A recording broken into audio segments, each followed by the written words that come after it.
Alright, are you guys ready for a little bit of a rant? Because, fair warning, this is going to be a rant. This is not going to be a fun rant where I do dramatic voice and I mock people for saying stupid things on the internet. No. That's for fun. That's for levity. I enjoy doing those.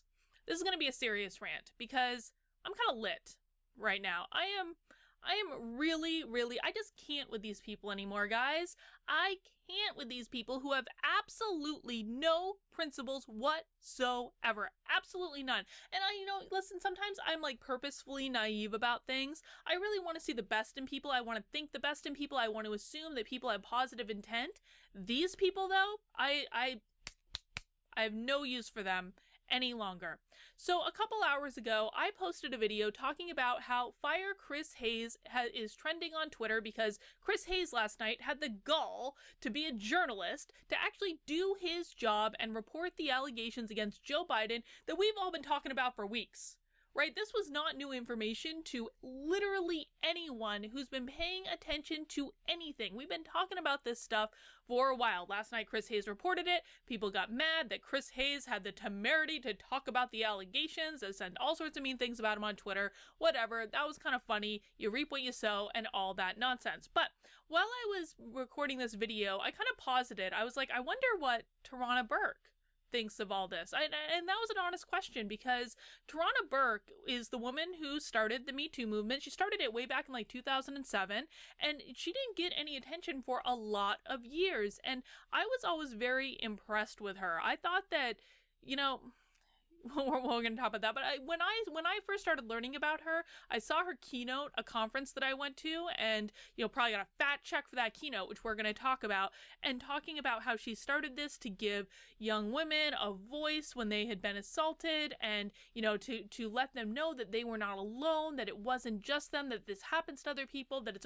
it was a beautiful reason that she started this movement, and she did it for a very long time without this big national notoriety, without getting credit for it. It was like, 10 years before this thing kind of actually blew up that she was working on that. That, to me, is a person that's coming to the situation with integrity, that's trying to do the right thing, that's trying to help people, that is not in it for national acclaim and all of these things. Well, I am now changing my opinion of Tirana Burke. Because after I recorded that video, I put it out, one of the people who watched it sent me this little update so we could see what her response actually is. So she posted this long thread on Twitter. Let's just take a look. Let's take a look at what she thinks. Before we even get started, I just want us to note that this came 2 days ago. 2 days ago. So we have been talking about these allegations for a while. This is not even new news. This is old news that now more things have come out. And so people are now saying, oh, we actually need to take this seriously. So her first statement on this was 2 days ago. Now, I'm not going to knock someone for being away due to family issues, but I'm sorry, is it that hard when you are the starter and the leader of a very large national movement to send a tweet? I don't think so, but I won't knock her too much for that. Let's see what she had to say. I took a moment away from work and movement-related issues to be present where I was needed as my family has been affected with COVID. Listen, again, I'm not going to knock her for that. Whatever, you got to do what you got to do. But I know many of you are wondering about my take on the Tara Reade story. My stance has never wavered. Survivors have a right to speak their truth and to be given a space to heal. The inconvenient truth. The inconvenient truth. That's funny wording, isn't it? The inconvenient truth is that this story is impacting us differently because it hits at the heart of one of our most important elections in our lifetime. And I hate to disappoint you, but I don't really have easy answers. Tirana, if you were standing on principle, the answer would actually be very easy. We do not support people who have been accused of sexual assault or have had credible allegations made against them. And yes, I am completely in favor of investigations. I do not think that we should be taking the stance of guilty until proven innocent. It should always be innocent until proven guilty. But that's not what happened with Kavanaugh, was it, Tirana? That wasn't what happened, and we're going to talk about that in a little bit, but let's keep going.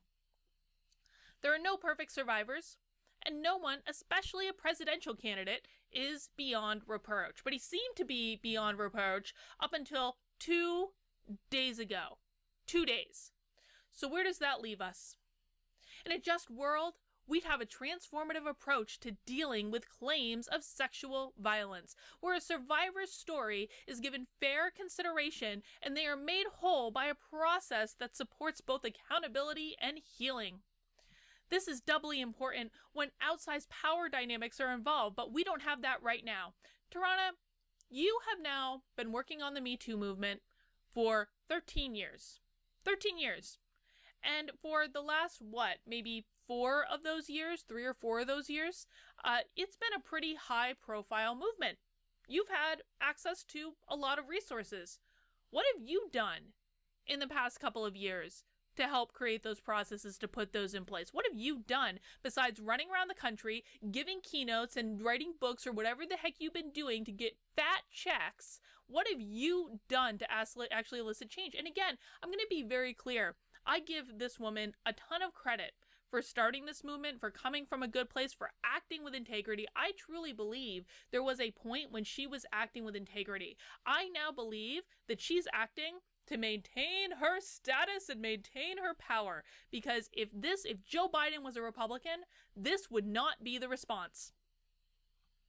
What we have now is a zero-sum game where absolutely no one wins, in part because most people weighing in at the moment don't actually care about transforming a culture of sexual violence. Oh, really, Tirana? Tell me more. Tell me more. Many of you are only interested in this story because you are entertained by the trauma of others, or because it has the potential to be politically expedient, with no real regard for the survivor. Tirana. When I was 25, 26 years old, I was assaulted. Yes, the R word that I can't say because I will instantly be demonetized. Not be that this is probably not going to get demonetized anyway. I was assaulted by a coworker. I carried that weight around for 3 months. 3 months before I said anything to anyone. And the reason I carried it around was because I did not believe that anyone would believe me. Finally, because I was acting so out of sorts at work and wasn't doing my job and was basically having a lot of issues at work, I was confronted by my boss, my vice president, and the director of human resources. And in that conversation, I blurted out what had happened, that I had been assaulted by a coworker. And guess what happened? No one believed me. No one believed me. And because of that, I carried that for years with me, without telling anyone, because I had learned that no one would believe me. Now, I don't want anyone on this video to feel sorry for me. I don't, because I am in a much better place with what happened to me than most women or men, or people, I should say people, because this happens to men too. I'm in a much better place than most people who have had that happen to them. I've done a lot of healing. I went to Peru and did plant medicine on a mountaintop for 10 straight days, released a lot of pain, a lot of anger, and that's the God's honest truth, by the way. That really did help me to go through those ceremonies and to release anger and all that stuff, and I was in a much better place after it than I was before. So I am fine. I am fine. I'm not thrilled about what happened, but I am fine. So this is not for you to feel sorry for me. However, when I see crap like this, of people saying, the only reason you care about this is because it's politically convenient for you to care about this. F you, lady. For real, man. For real. No, I care about this because I'm taking a goddamn principled stance on this issue. I care about this. I care just as much as I would care about if it had happened to any person. I was floored during the Kavanaugh hearings, because I do believe something happened to Christine Blasey Ford. I absolutely do. I found her to be highly, highly credible. I was floored then in the same way that I am floored now. But my behavior has not changed in this. Maybe it's actually a little bit more on the side of I want investigations, because looking back on what happened to Kavanaugh, I find it to be hindsight is 2020. I believe there should have been, I believe the investigations for Kavanaugh should have been a lot stronger than they were, but it was what it was. But I'm not going to change. I can't. Okay, we're going to stop there. Let's read her whole statement before I really lose it. On one hand, Tara Reade has been afforded the opportunity to speak her truth through mainstream media reporting on her claims and ongoing investigative journalism. She should have been able to come forward in a process where she was treated fairly in a trusted system. Instead, like other public survivors before her, she has had to rely on journalists in order to be heard, precisely because the systems for survivors are not in place. Tirana, what have you done since your movement blew up besides run around giving keynotes and making fat checks from those keynotes? What have you done? What processes have you put in place? I'm deadly serious, girl. What have you done? What is your role in this as the leader of the movement, other than to say, you know what, this situation is an inconvenient truth? On the other hand, the defense of Joe Biden shouldn't rest on whether or not he's a good guy or our only hope. Instead, he could demonstrate what it looks like to be both accountable and electable. What does that even mean? What does that even mean? He could demonstrate what it looks like to be both accountable and electable? What do you want from him? Like, be more specific. That is a phrase that means absolutely nothing. Okay, meaning at minimum, acknowledging that his demonstrated learnings curve around the boundaries with women, at the very least, left him open to plausibility of these. Okay, I need to read that sentence again because I'm not even sure what that means. Meaning at minimum, acknowledging that his demonstrated learning curve around boundaries with women, at the very least, left him open to the plausibility of these claims. I'm sorry, what? Joe Biden had a learning curve for the boundaries with women? I'm not going to repeat what Joe Biden is accused of doing, but I'm just going to posit that I think that particular boundary is crystal goddamn clear. That is not a gray, fuzzy line. That is a crystal clear boundary, especially when someone literally works for you. Are you kidding me? No matter what you believe, we are allowed to expect more of the person running for U.S. president. Yes, we can both agree on that. We have found some common ground. This is where we are. We don't have a guidebook for this, in part because it would take a willingness from all of us to write it. Oh yeah, that's what we need to run, a guidebook, a goddamn handbook. Yes, that is exactly what this situation calls for. Survivors deserve more than being used as political football by disinterested parties, and a culture of acknowledging harm can't exist if we continue to view sexual violence as a catastrophic outlier rather than an embedded toxic element of our culture. Whatever. So I read this little series of tweets, and I was pretty floored, as you can probably tell, by this series of tweets on their own. But then I kind of wondered, I was like, I wonder how Tirana handled Christine Blasey Ford.